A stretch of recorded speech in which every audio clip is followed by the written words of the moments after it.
Hola, soy Armando Rodríguez. Tal y como te lo prometí, te comparto un video con mis opiniones, análisis y conclusiones respecto al proceso electoral que tuvimos en México el pasado 2 de junio. Un proceso que fue histórico por donde se le quiera ver y que marcará sin duda alguna un antes y un después en la historia de México. No tengo un teleprompter enfrente de mí, pero me permití tener una pantalla con un par de apuntes porque no me quiero perder ninguno de los temas que prometí tocarte y a efecto de que no se me vaya ninguno, me verás de repente volteando a ver alguno de estos puntos para poderlos comentar contigo enseguida. Comienzo por agradecerle a los miles de ciudadanos mexicanos que contaron los votos en la jornada electoral, entre ellos mi esposa. Ciudadanos de bien que haciendo uso de sus deberes cívicos contaron los votos, organizaron la jornada electoral e hicieron posible que votáramos. Muchos de ellos incluso continuaban contando esos votos cuando las autoridades ya habían declarado, lo mismo que los candidatos, ganadores y perdedores. A todos ellos mi respeto y mi gran reconocimiento. Al mismo tiempo también hago un reconocimiento a los votantes de Morena y de Claudia Sheinbaum. Son mexicanos igual que nosotros. Y quiero a ustedes decirles algo de parte de nosotros desde la oposición.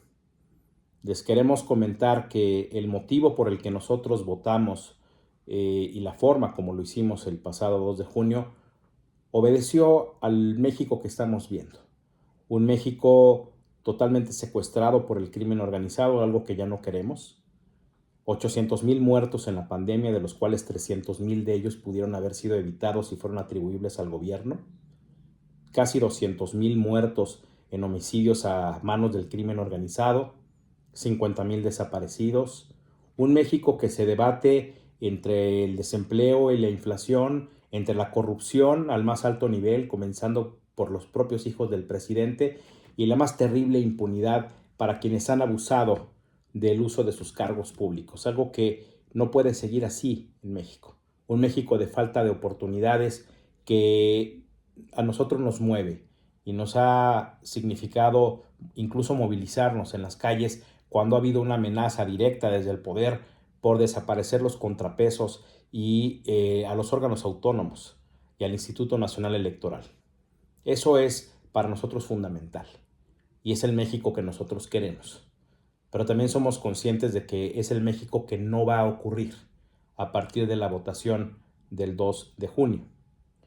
Esta elección, al igual que las últimas desde la época de la transición mexicana, fue una elección en donde hay ganadores y perdedores, a veces por más o por menos votos, pero siempre han sido elecciones muy bien organizadas por el INE y que en algunos casos han sido muy cerradas y en otras como esta han tenido una enorme diferencia de votos entre el primero y el segundo lugar.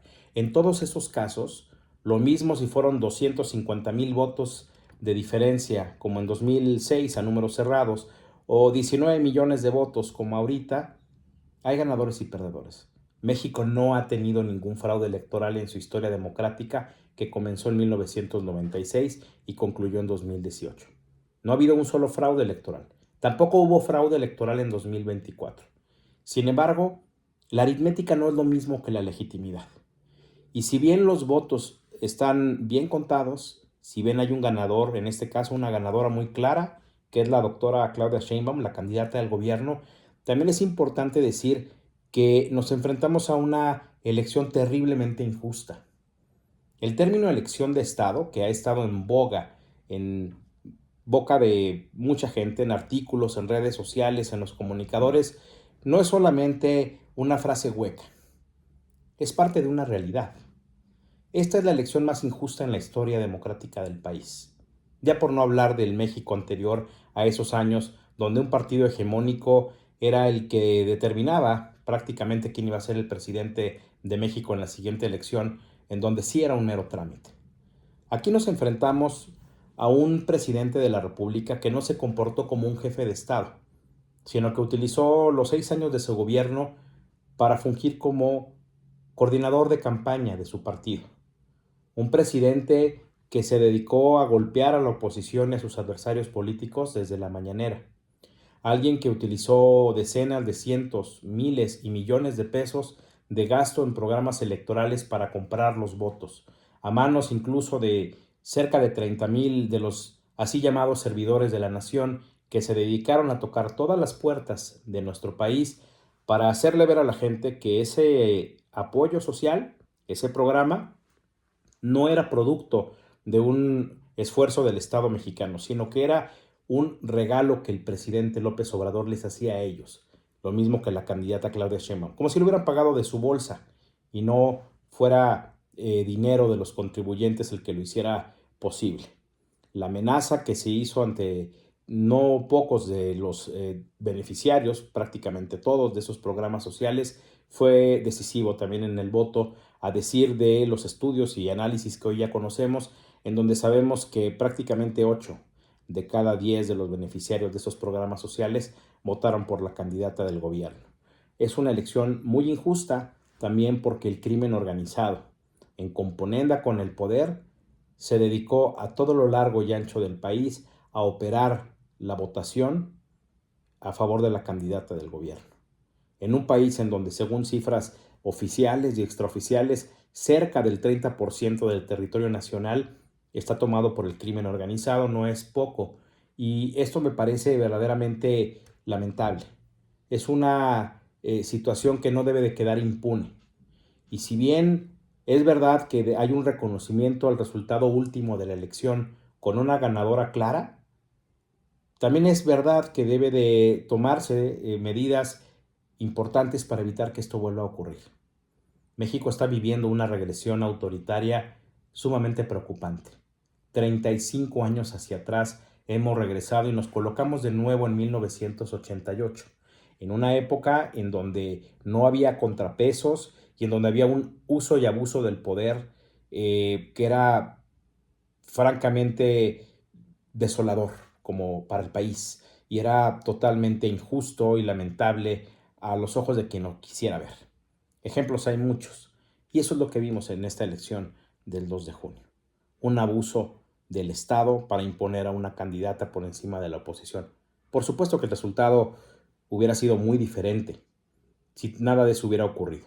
Si hubiera habido un piso parejo, igualdad de oportunidades, quizá, no lo sabemos, la candidata Claudia Sheinbaum hubiera ganado, pero no lo hubiera hecho por el margen que lo hizo. Y algo muy importante, no hubiera arrastrado la votación para los candidatos al Congreso de la Unión que hacen que hoy exista una sobrerepresentación en la asignación de curules en la Cámara de Diputados y de escaños en el Senado, que están generando la creación de una mayoría calificada artificial en favor del gobierno, en favor del régimen, en este caso de Morena y de sus aliados. Me parece que esa es la gran batalla que tenemos que dar.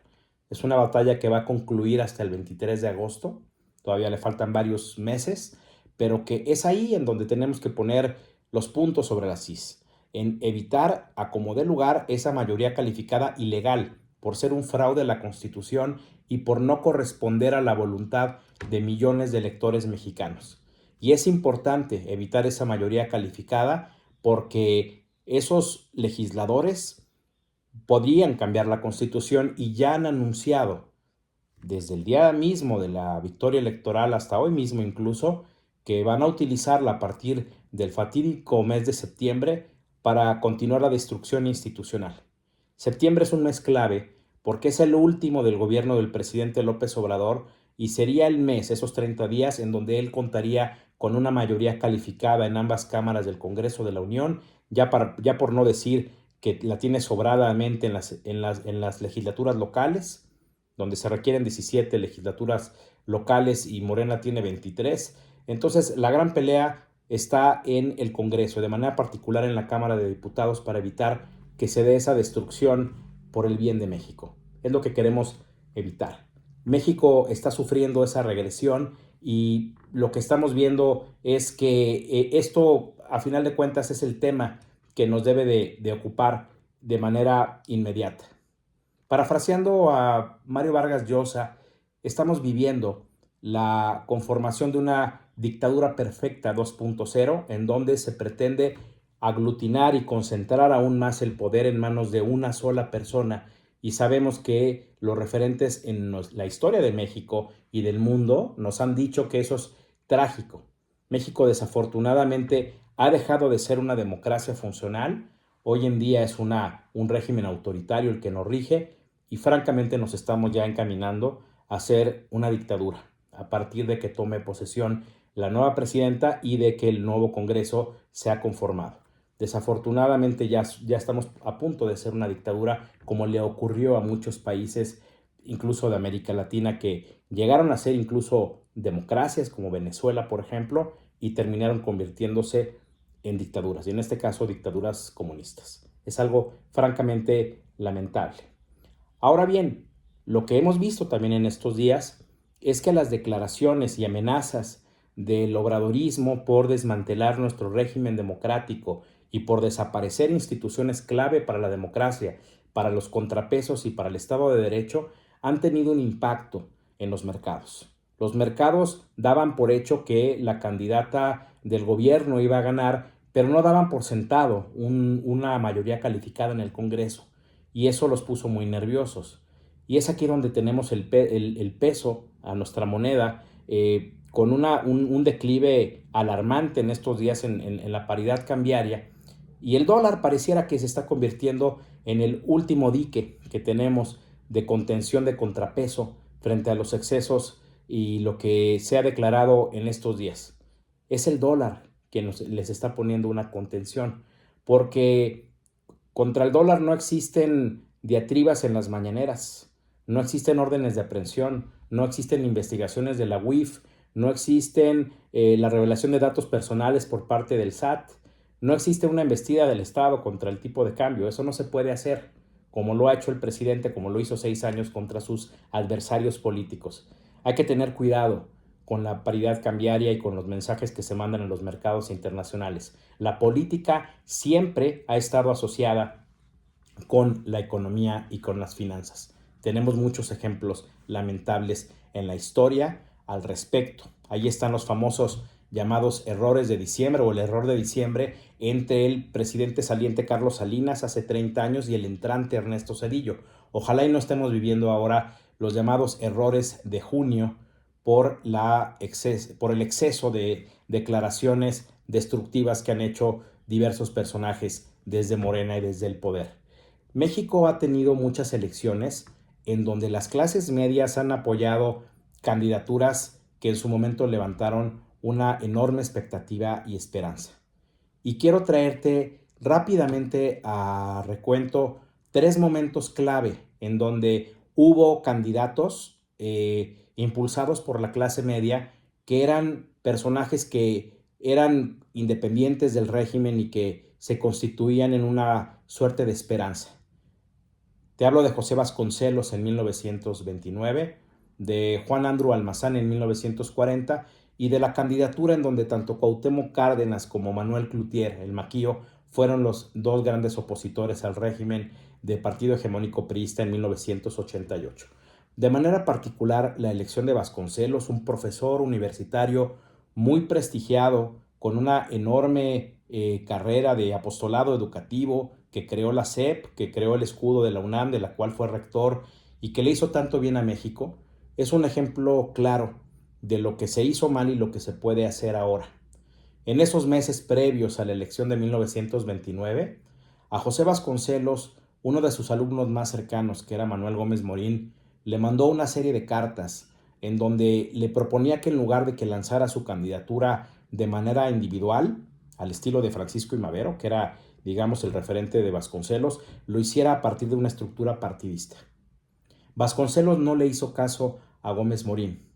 Y lo que ocurrió a partir de entonces es que no solamente perdió la elección, sino que México retrasó durante una década completa la conformación del primer partido opositor verdaderamente civilista, como fue Acción Nacional, fundado por el propio Gómez de Morín en 1939. Esa es una gran lección que debemos de tomar de parte de nosotros, los opositores que perdimos la elección presidencial, de cara a lo que se viene inmediatamente. Ahora bien, Es verdad también que quienes no votamos por López Obrador y el obradorismo, y nunca lo haríamos además, eh, debemos de aprender muchas lecciones de lo que ocurrió en la jornada electoral, de lo que ha ocurrido estos años.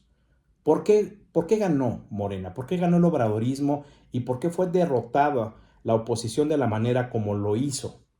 Hay que tomar en cuenta que, contrario a lo que suponíamos, no fueron los excesos de corrupción, no fue la situación económica, la falta de medicinas, los muertos de la pandemia, la violencia y el crimen organizado lo que estuvo en el ánimo de los electores, sino lo que estuvo en el ánimo, más allá de la propaganda del gobierno, fue la expectativa de una esperanza, y lo exitoso que fue López Obrador en que hacer que sus propias pifias y sus propios errores de un gobierno que es desastroso por donde se le quiera ver, se los endosara a la oposición en lugar de asumirlos como propios, mientras era capaz al mismo tiempo de venderle a los electores la idea de que él mismo era la solución a los graves problemas del país y no la oposición.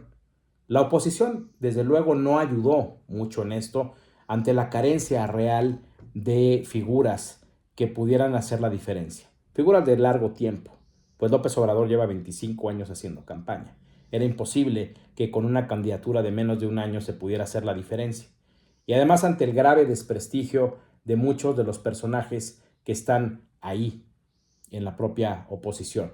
Personajes que le dieron prioridad a sus egos y a sus excesos, a autonombrarse plurinominales en el Senado por encima del bienestar de los mexicanos.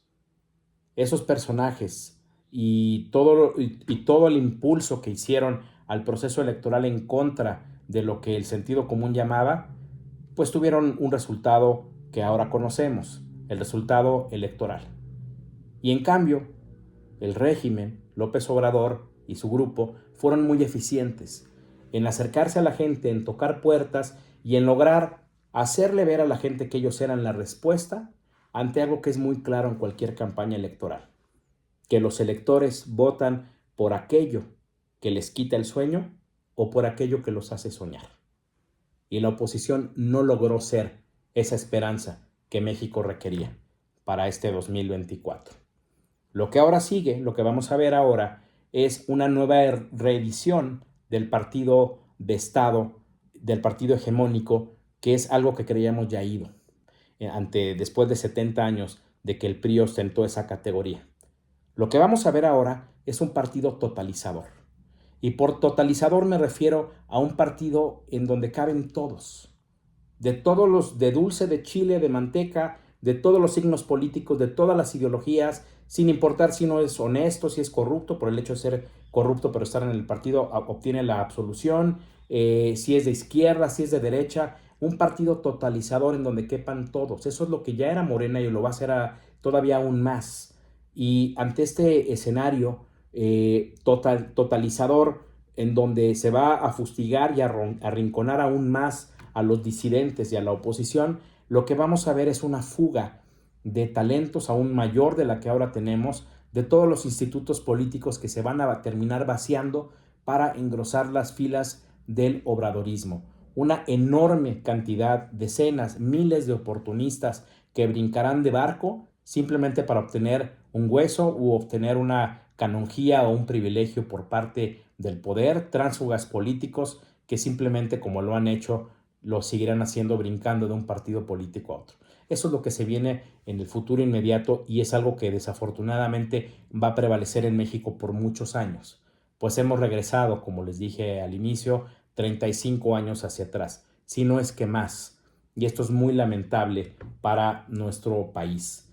En México lo que vamos a ver por parte de los dos dirigentes de los partidos de la oposición es que simplemente se van a ir al Senado a ocupar sus escaños, no van a renunciar, no tendrán cara para renunciar a sus dirigencias partidistas, mucho menos para hacerlo a sus escaños. Y del lado del PRI, lo que yo veo de Alito Moreno es que simplemente va a terminar alineándose a los intereses de Morena y del poder. Está en la genética del PRI acomodarse al poder, porque nacieron desde dentro del poder y ante un escenario como el que tenemos ahora en donde hay un avasallamiento absoluto por parte de Morena y del obradorismo, lo que va a terminar ocurriendo con el PRI es que se van a terminar aliando con Morena por el bien de México, entre comillas. Eso es lo que va a terminar sucediendo. Por lo cual, desde ahorita les digo que el bloque opositor ha muerto. Ese bloque opositor murió el 2 de junio y no tiene ninguna posibilidad real de subsistir. Salvo que hubiera una indicación específica de embestida contra Lito Moreno por parte del gobierno. En caso de no ocurrir esto, él se va a terminar aliando con Morena. Y del lado del PAN la situación es todavía más lamentable, porque aquí sí estamos hablando de un partido que tenía una gran imagen pública, un partido de gente decente, un partido que había hecho mucho bien a México después de más de 8 décadas de trayectoria, un partido al que yo pertenecí durante casi 30 años y que por lo tanto lo conozco muy bien desde adentro y desde fuera, desde los cargos partidistas, desde la campaña electoral a ras de tierra, desde el ámbito de la generación de ideas, desde el ámbito ideológico e intelectual, desde el punto de vista de la Secretaría Juvenil, cuando fui líder juvenil de mi comité, hasta la representación internacional, que tuve la oportunidad de hacer incluidos foros tan importantes como el G20. Conozco al PAN muy bien y lo que me llevó a dejar el PAN hace prácticamente 2 años fue precisamente el extravío ideológico que tuvo ese partido cuando decidió renunciar a su identidad partidista, a su doctrina, a sus fundamentos ideológicos, a sus pilares del humanismo, a todo lo que el PAN era, para terminar entregándose ideológicamente a los brazos de la ideología progresista internacional. Y eso, todo eso con la cortesía y el patrocinio de Marco Cortés y del actual cacique mayor del PAN en la Ciudad de México, pero también de Santiago Krill, que fue uno de sus grandes impulsores. Entonces, a los militantes del PAN, yo les sugeriría que eviten a como dé lugar que Marco Cortés continúe al frente del partido, que renuncie a su escaño en el Senado y que eviten a como dé lugar también que el cacique del PAN en la Ciudad de México, Jorge Romero, se convierta en el siguiente dirigente nacional. Si no lo logran, los días del PAN están contados. Y yo no creo que el Partido Acción Nacional, que de por sí ahora se va a convertir en un partido meramente testimonial en el ámbito electoral, vaya a tener un futuro que le permita sobrevivir más de 12 años. Algo así como le ocurrió al PRD en cuanto se vació de los más importantes personajes de la izquierda mexicana que emigraron al obradorismo. En el caso del PAN es algo que yo veo posible en el futuro inmediato. Es algo lamentable. Ojalá y no ocurriera. Pero también no dejemos de pasar por alto que México ya no tiene partidos de derecha como el PAN lo fue. El PAN se extravió y es un partido más. Desafortunadamente traicionó su historia y eso es algo que lamento yo profundamente. En verdad, y es algo que lamento profundamente. Y aquí es donde surge una pregunta que es importante hacer. ¿Es viable, deseable y posible crear un partido de derecha en México? Por principio de cuentas, hay que decir que en México es difícil crear partidos políticos. En este caso, la siguiente oportunidad comenzará en el mes de enero y concluirá ya por definición del Tribunal Electoral, hasta donde seguramente llegarán los casos, hasta agosto de 2026. Entonces vamos a entrar a un periodo de aproximadamente poco más de 2 años en donde se intentarán formar partidos políticos. Ya vimos lo que pasó ante un intento anterior de Felipe Calderón por crear su partido. Este fue bloqueado por parte del obradorismo que operó para que así ocurriera. Yo lo que veo en el futuro inmediato es que si bien es deseable un partido de derecha en México, en el ámbito personal, en un aspecto personal, simpatizo, pertenezco a esa derecha y me gustaría que ocurriera, también soy consciente de que no va a haber un partido, a uno que obteniendo el registro como partido de derecha, tenga una oportunidad electoral, ya no digamos en el corto plazo, sino en el mediano plazo. Entre otras razones, porque las siguientes competencias electorales ya no van a ser ideológicas, van a ser de movilización de estructuras electorales y de liderazgos. Y mientras la derecha no tenga, que no tiene, una figura con una gran capacidad de arrastre, que tenga una reconocida solvencia moral, honestidad, que sea reconocido por su congruencia ideológica, que no tenga escándalos en su vida pública y privada, y que sea un verdadero referente y una opción electoral. Mientras eso no ocurra, la derecha, si bien a pesar de que lograra existir en el ámbito electoral, tendría que pasar por un periodo muy largo de tiempo antes de ser una opción.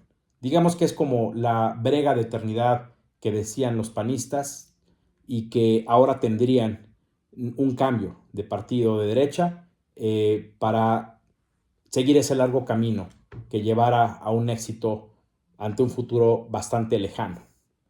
Me parece, sin embargo, que también en este escenario no todo está perdido. Creo yo que vienen tiempos muy difíciles. A México se le acerca un periodo de una larga y oscura noche, en donde la gran contención ante los excesos del poder y ante el autoritarismo al que nos estamos enfocando, dirigiendo ya para convertirse en dictadura, además del corto plazo con lo que ya les comenté del dólar, van a terminar siendo los tratados internacionales. Tratados como el de libre comercio, el TEMEC, van a final de cuentas, ser la gran contención jurídica frente a los excesos del poder que han sido anunciados, particularmente el intento por desaparecer al INE, por capturar al Poder Judicial para desaparecer por completo la división de poderes en México y ante la idea de generar un presidencialismo porfirista, en donde el señor presidente tenga la última palabra de todo en la vida pública y en la vida privada. Esos son los grandes riesgos inmediatos que se tienen. Ahora bien, me parece que ante todo esto, en la oposición también debemos de ser capaces de generar una autocrítica. Lo que hoy tenemos ante nosotros es un escenario devastador y debemos de aprender quizá a regresar el reloj esos 80 años para hacer lo que en 1939 hicieron profesionistas, universitarios, oficinistas, líderes sindicales, incluso agrarios, que se juntaron para dar vida como lo hicieron en su momento al Partido Acción Nacional, tocando puertas, visitando ciudadanos, haciéndoles visitas en sus universidades, en sus oficinas, centros de trabajo, centros de recreo, en todos los lugares en donde existieran personas reunidas. Allí estaba el apostolado de Acción Nacional hace muchos años. Menciono al PAN no solamente por ser el partido que conozco, sino porque es quizá el único partido en México que nació 100% desde la sociedad civil, a base de ganar voluntades y de convencer personas. Creo yo que existe una marea rosa que fue muy exitosa. Muchos de nosotros marchamos por defender a nuestras instituciones y también por promover la candidatura de una candidata que es una extraordinaria persona como Xóchitl Gálvez, que desafortunadamente tuvo a su lado a personajes muy cuestionables, pero me parece que ese movimiento de la marea rosa debe subsistir y probablemente convertirse en un partido político con una ruta clara, con una ideología y valores muy firmes y muy claros, y creo que esa es la esperanza que México tiene. Crear nuevos partidos políticos con una ideología acorde a lo que el país requiere, sin confrontaciones ideológicas, pero que le den respuesta a lo que yo llamaba al inicio la respuesta a la esperanza de lo que hizo que ganara Morena y que la oposición no lo hiciera. La capacidad de decirle a la gente que la ha pasado mal o que tiene una expectativa de un mejor futuro, que existe una posibilidad a partir de ese gobierno. La oportunidad de la movilidad social, la oportunidad de acabar con la terrible desigualdad que existe no solamente en la repartición del ingreso, sino en las oportunidades, que han hecho que padres de familia incluso se las vean muy difíciles por sacar adelante a sus hijos. Yo como papá puedo decir que es cierto eso y que esas oportunidades urgen en México para que se acaben las oportunidades de unos cuantos, para que muchos puedan o podamos tener mayor expectativa de futuro. Creo que es algo que tendría que hacer la oposición en el futuro inmediato, a pesar de que va a ser una ruta muy larga y vamos a tener que tener mucha paciencia como lo tuvieron nuestros padres y abuelos, que a veces tuvieron que esperar décadas a que esto cristalizara, pero no nos queda de otra. No podemos abandonar a nuestro país. Lo que le espera a la virtual presidenta ganadora Claudia Sheinbaum, incluso cuando tome el poder, no va a ser sencillo, porque esta elección costó mucho dinero y este gobierno gastó muchísimo dinero y va a llegar el momento de pagar las cuentas de lo que hizo posible que ella ganara. Entre otros, un gasto público excesivo de más de 6 billones de pesos, en donde ya los mercados le han exigido al próximo gobierno y al secretario de Hacienda actual y próximo, Rogelio Ramírez de la O, que bajen el déficit fiscal a 3% como máximo del Producto Interno Bruto, y eso va a terminar generando un recorte brutal en el gasto y eso va a impactar a todos los sectores del gobierno, incluso pudiera ser al gasto social. Eso es un gran riesgo. Y también, por supuesto, el riesgo lamentable del crimen organizado, que operó en favor de la candidata que ganó y que ahora va a venir a cobrarle facturas. Ojalá que no continúen los abrazos y no balazos que lamentablemente han sido la norma en México desde 2018. No me hago ilusiones, pero ojalá por el bien de mi país que eso no suceda. Tenemos que seguir nosotros desde la oposición oponiéndonos a lo que esté mal. Seguir respetando la ley, seguir respetando a las instituciones, pero cada vez que exista una amenaza real contra nuestras instituciones de la democracia y contra nuestro estilo de vida, tenemos que seguir saliendo a las calles a marchar. Y de parte de muchos de nosotros seguiremos saliendo a marchar a las calles cada que se intente atentar contra nuestro futuro, contra nuestros valores, contra nuestra democracia y contra nuestro futuro como nación. No nos vamos a dejar y vamos a seguir continuando. Vamos a seguir viendo hacia adelante, de frente y con valentía. Que viva la resistencia ante la dictadura y que viva México. Muchas gracias.